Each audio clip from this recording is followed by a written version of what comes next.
Penilaian perilaku pelanggan. Penilaian perilaku pelanggan ini menentukan tingkat kesuksesan perusahaan.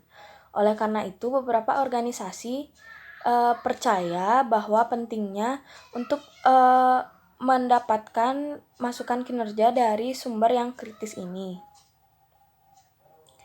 Organisasi melakukan sistem ini karena hal ini menunjukkan komitmen kepada pelanggan dan meminta karyawannya untuk bertanggung jawab dan untuk mendorong perubahan. Target yang cenderung berhubungan dengan pelanggan umumnya bersifat luas dan strategis, sedangkan target untuk karyawan yang berada di tingkat yang lebih rendah cenderung lebih spesifik. Misalnya, tujuan mungkin untuk meningkatkan kategori penyampaian yang akurat atau untuk mengurangi jumlah pelanggan yang tidak puas karena tidak puas hingga setengahnya. Maka penting untuk meminta karyawan untuk berpartisipasi dalam menetapkan tujuan mereka untuk memasukkan adanya faktor-faktor peningkatan atau perbaikan pada perusahaan dengan bantuan karyawan tersebut. Umpan balik 360 derajat. Nah, orang-orang yang ada di sekitar karyawan yang sedang dinilai kinerjanya dapat memberikan masukan. Nah, sumber-sumber tersebut antara lain yaitu seperti yang sudah dibahas sebelumnya, yaitu manajer senior, karyawan itu sendiri, supervisor, bawahan, rekan sebaya, teman tim, dan juga pelanggan eksternal maupun internal. Dengan mengubah tanggung jawab evaluasi lebih dari satu orang, maka banyaknya kesalahan penilaian dapat dikurangi maupun dihilangkan. Dengan pula adanya teknologi yang canggih, maka akan memudahkan manajer dalam mengevaluasi kinerja para karyawan. Selain itu, ini merupakan hal yang termasuk perspektif karena sudut pandang yang dipakai bukan hanya dari sudut pandang manajer, tetapi banyak orang.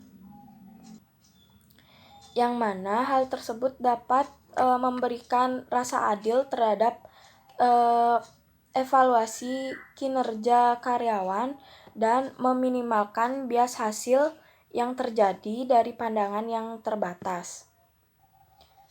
Sistem evaluasi yang numerus akan memakan waktu yang lebih lama dan memerlukan biaya yang cukup mahal. Maka dari itu, umpan balik 360 derajat sangat disarankan. Karena umpan balik ini menyediakan pandangan semua orang, semua yang inklusif dari setiap karyawan. Banyak dari perusahaan menggunakan umpan balik 360 derajat ini tidak hanya untuk digunakan untuk aplikasi konvensional, tetapi juga untuk perencanaan menyukseskan tujuan perusahaan, pelatihan dan pengembangan profesional untuk karyawan. Penilaian kerja periode.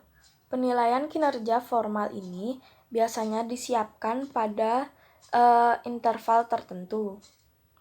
Manajer harus mengkondisikan dan memahami bahwa kinerja untuk mengelola adalah proses berkelanjutan yang dibangun ke dalam pekerjaan mereka sehari-hari.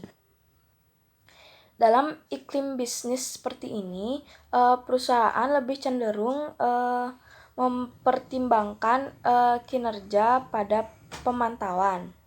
Dengan pemantauan, perubahan terjadi begitu cepat. Oleh karena itu, karyawan harus perlu melihat tujuan dan peranan mereka sendiri sepanjang tahun untuk melihat apakah perubahan mereka itu telah sesuai dengan urutan atau standar kinerja yang telah ditetapkan. Yang ketujuh yaitu memilih metode penilaian kinerja. Metode yang ada dalam penilaian kinerja berbeda-beda, namun metode-metode tersebut memiliki keterkaitan antara satu sama lainnya. Metode penilaian kinerja ini terdiri dari 4 kategori, yaitu sistem sifat, sistem perbandingan, sistem perilaku, dan sistem yang berbasis dari hasil. Yang pertama yaitu sistem sifat. Nah, sistem sifat ini meminta para penilai untuk mengevaluasi sifat-sifat atau karakteristik yang dimiliki oleh setiap karyawan. Misalnya kualitas kerja, kuantitas kerja, penampilan, kreativitas, keteladanan, kedisiplinan, inisiatif, pertimbangan, dan tanggung jawab kepemimpinan. Penilaian yang dilakukan biasanya menggunakan deskriptor yang terdiri dari penilaian dari tidak memuaskan sampai luar biasa. Pendekatan pada sistem ini memiliki beberapa keterbatasan, yaitu yang pertama, sistem sifat ini sangat subjektif karena mereka didasari dari asumsi dari satu orang atau asumsi dari setiap pengawas tentang sifat yang diberikan adalah sama. Kelemahan lainnya adalah bahwa sistem menilai orang-orang pada faktor kepribadian sangat subjektif ketimbang pada data kinerja yang objektif. Pada dasarnya, penilaian sifat memusatkan perhatian pada karyawan dan bukan pada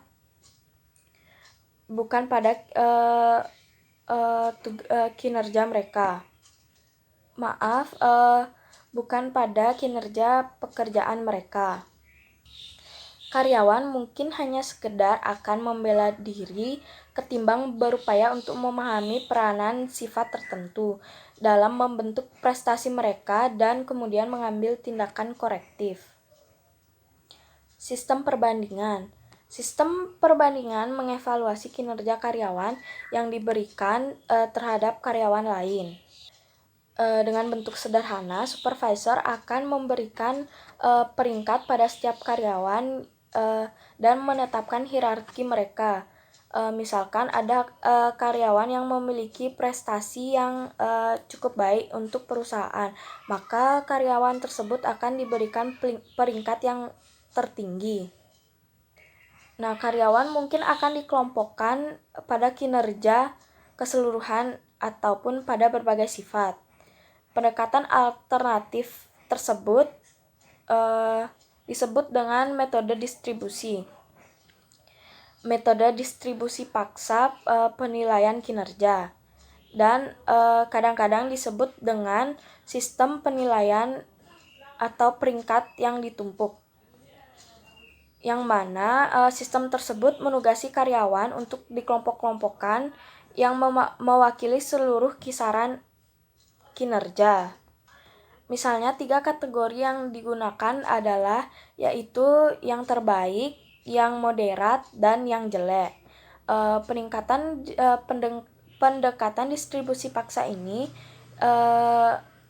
yang mana penilai harus menempatkan jumlah spesifik karyawan ke dalam masing-masing kelompok kinerja dan dapat digunakan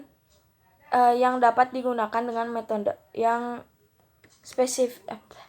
Pada pendekatan distribusi paksa ini, penilai harus menempatkan jumlah spesifik karyawan dalam masing-masing kelompok kinerja. Nah, banyak perusahaan yang menggunakan pendekatan distribusi paksa ini untuk meminimalkan kecenderungan para supervisor untuk menilai sebagian besar karyawan sebagai pelaku utama. Kecenderungan ini biasanya muncul dari para pengawas yang bermotif untuk menonjolkan diri. Para atasan seringkali memberikan peringkat kinerja yang positif kepada karyawannya karena mereka tidak ingin mengasingkan karyawan tersebut. Lagi pula, kinerja mereka sebagai pengawas banyak digantungkan pada seberapa baik karyawan mereka dalam melakukan pekerjaan yang telah ditentukan. Sistem distribusi paksa ini cenderung didasarkan pada 3 tingkatan, yaitu tingkatan teratas, menengah, dan kelas bawah. Nah, pada kelas bawah ini adalah karyawan yang setelah diberi waktu untuk meningkatkan kinerja, tapi mereka tersebut terus mengalami penurunan dan umumnya karyawan tersebut dilepaskan. Nah, meskipun digunakan oleh beberapa perusahaan bergengsi, sistem distribusi paksa ini tampaknya lebih banyak tidak disukai oleh para manajer. Karena ada yang percaya itu akan mengembangkan persaingan yang kejam dan memiliki niat buruk yang umum dan dapat menghancurkan loyalitas para karyawannya. Nah, sama seperti sistem sifat, sistem pendekatan ini sistem ini memiliki keterbatasan. Mereka cenderung mendorong penilaian subjektif yang meningkatkan peluang bagi kesalahan para penilai dan memberikan beberapa prasangka. Selain itu, perbedaan kecil antara karyawan mungkin akan dilebih-lebihkan. Dengan menggunakan metode seperti itu, jika atasan membedakan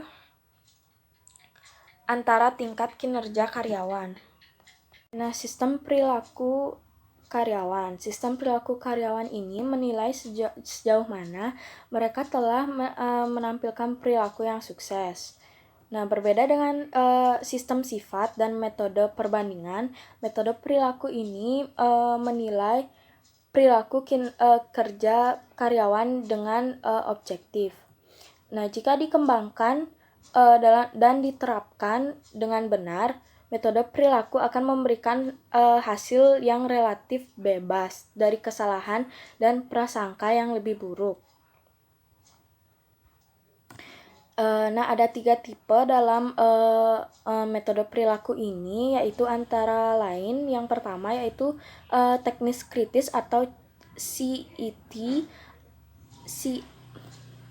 yaitu teknik kritis atau CIT.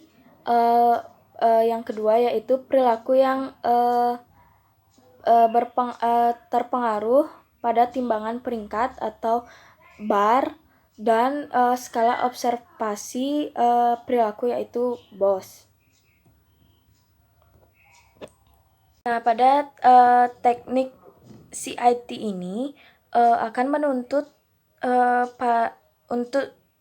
menuntut job incumbents dari para pengawas mereka untuk mengidentifikasi insiden kerja, misalnya perilaku dan hasil dari perilaku dalam pekerjaan mereka, yang mencerminkan penampilan yang sangat sukses dan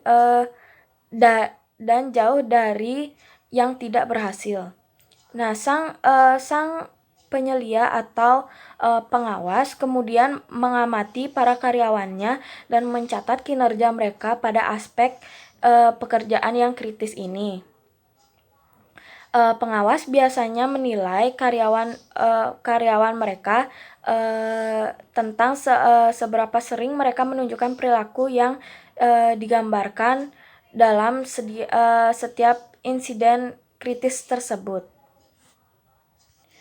Nah, yang kedua yaitu peringkat yang ditimbulkan secara perilaku. Nah, berdasarkan CIT, hal ini dikembangkan dengan cara yang sama, yaitu dengan satu pengecualian. karena susunan lengkap perilaku yang mencirikan pekerjaan tertentu akan mengambil banyak halaman uraian, yang mana tidak layak untuk menempatkan contoh dari semua perilaku kerja pada skala. Oleh karena itu, para ahli atau para pengawas hanya akan menuliskan perilaku yang diyakini sebagai salah satu perwakilan dari pekerjaan yang harus mereka lakukan. Nah, sama seperti semua teknik dalam penilaian kinerja, BAR ini memiliki keuntungan dan kerugian yang sama di antara teknik-teknik penilaian kinerja ini.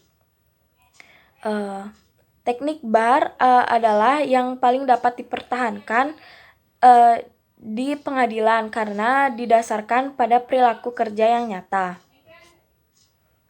Nah, selain itu, teknik BAR ini mendorong semua penilai untuk membuat evaluasi mereka dengan cara yang sama.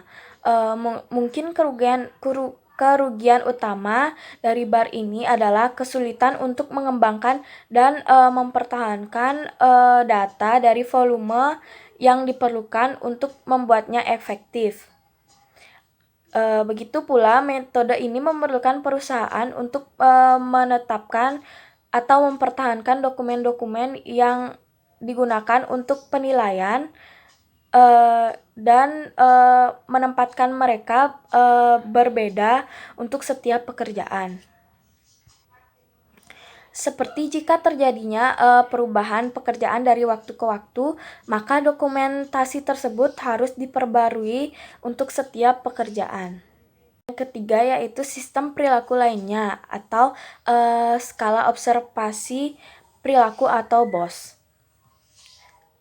Yang mana sistem ini menunjukkan ilustrasi insiden positif atau perilaku kinerja pekerjaan untuk berbagai dimensi pekerjaan. Nah, para evaluator atau para penilai akan menilai karyawan mereka pada setiap perilaku sesuai dengan sejauh mana karyawan tersebut melakukan perubahan dengan cara yang konsisten dan dengan setiap deskripsi perilaku. Metode BOS ini dikatakan cukup sulit untuk dilakukan karena akan menghabiskan banyak waktu untuk mengembangkan dan mempertahankannya. Selain itu, untuk memasukkan nilai yang akurat, para pengawas harus sanggup mengamati karyawannya dengan cermat dan teratur. Akan tetapi, jika hal tersebut diberikan kepada manajer yang bertanggung jawab untuk mengamati beberapa orang, maka hal tersebut mungkin tidak akan cocok jika manajer diharuskan untuk mengamati karyawan secara teratur.